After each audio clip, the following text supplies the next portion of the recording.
Good morning, students.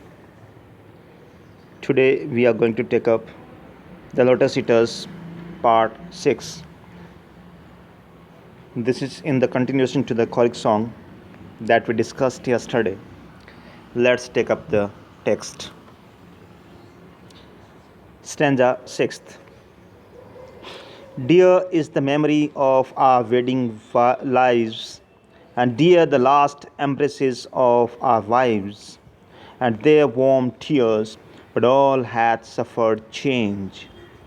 For surely now our household hearths are cold, our sons inherit us, our looks are strange, and we should come like ghosts to trouble joy, or else the island princes overbold have eat our substance, and the minstrel sings before them of the 10 years' war in Troy. And our great deeds, as half forgotten things, is there confusion in the little isle. Let what is broken so remain. The gods are hard to reconcile. 'Tis hard to settle order once again. There is confusion worse than death.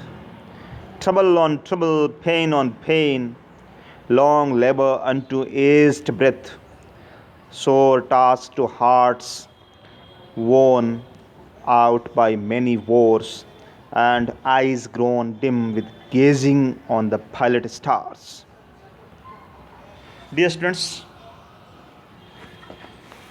in this stanza, the poet describes that the mariners,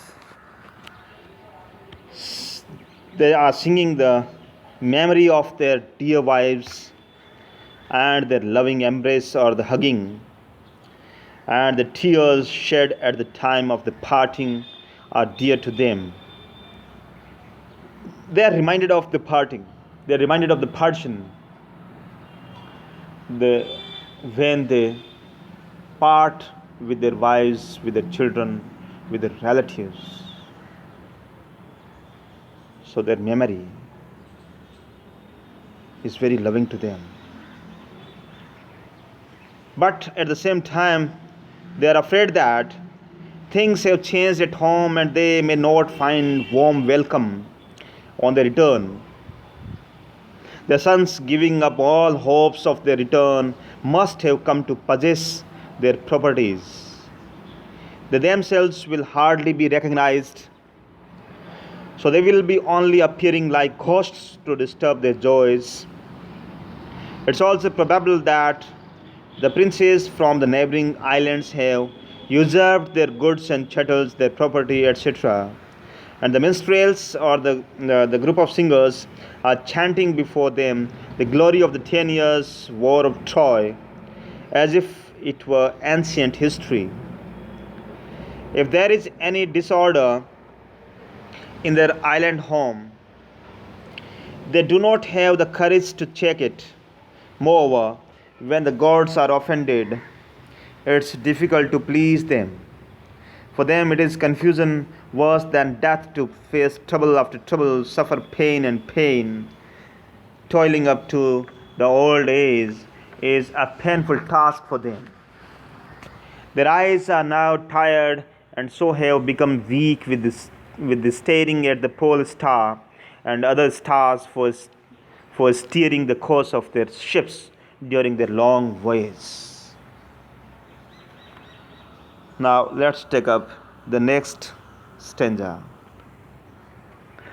But propped on beds of amaranth and moly, how sweet, while warm airs lull us blowing lowly, with half dropped eyelids still, beneath a heaven dark and holy, to watch the long, bright river drawing slowly his waters from the purple hill, to hear the dewy cows calling from cave to cave through the thick twined vine, to watch the emerald colored water falling through many a woven acanthus wreath divine, only to hear and see the far off sparkling brine, only to hear the sweet stressed out beneath the pine. In this stanza, the mariners sing that it will be very sweet and pleasing to pass an idle life free from care and toil, reclining on beds of amaranth and molly flowers, lulled by warm air blowing gently, all the time with half shut and motionless eyes watching the long shining river flowing languidly or lethargically from the dark hill. Again, it will be sweet to hear at eventide the echoes softly sounding through the dripping caves overgrown with thickly tangled vines, to watch the green colored water falling through many reeds of exquisite beauty of the leaves and flowers of encanthus. It will also be sweet and pleasing above all to hear the murmur of the sea, watch the sparkling waves at a distance, and only to hear lying beneath the pine trees the dim roar of the ocean from afar. Let's take up the next stanza. The lotus blooms below the barren peak, the lotus blows by every winding creek. All day the wind breathes low with mellower tone through every hollow cave and alley lawn. Round and round the spicy downs the yellow lotus dust is blown. We have had enough of action, and of motion we have.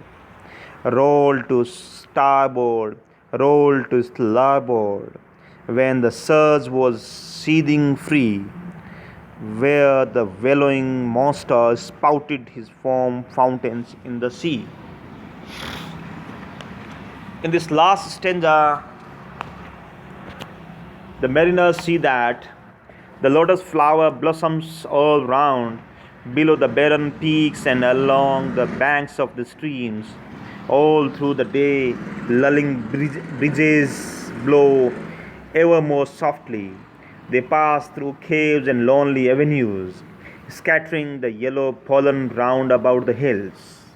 The sailors have had enough of fighting and roaming over the deep oceans where whales threw up fountain of foam to the sky, and they were tossed to the left and to the right by the stormy waves.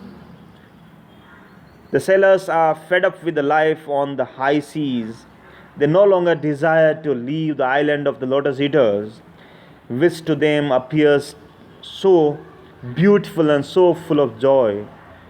They can lie down here all through the day. They see no reason why they should leave such a place of comfort and coziness.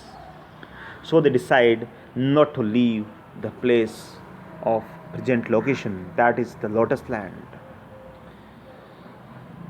Dear students, now the sailors, under the spell or the intoxication, under the spell or effect of this lotus fruit, they are no longer hopeful. They are no longer enthusiastic. They are no longer active and dynamic. They feel simply cozy, comfortable, lethargic, and languid. They have grown completely inactive, passive, simply because of this impact of this fruit lotus. Here, the poet Tennyson describes or delineates nature in its purest sense, in its loveliest sense,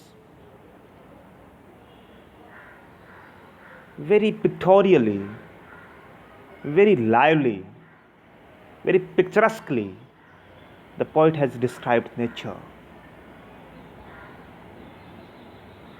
The sailors, they are fed up with this life of sailing, life of fighting. They don't want to go back or return to their homeland, that is Ithaca.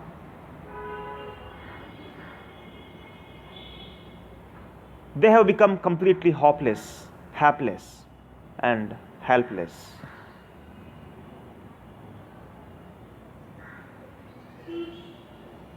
They think that their wives have forgotten them, their issues or the sons and daughters have forgotten them, their properties or the land must have been usurped by the neighboring princes.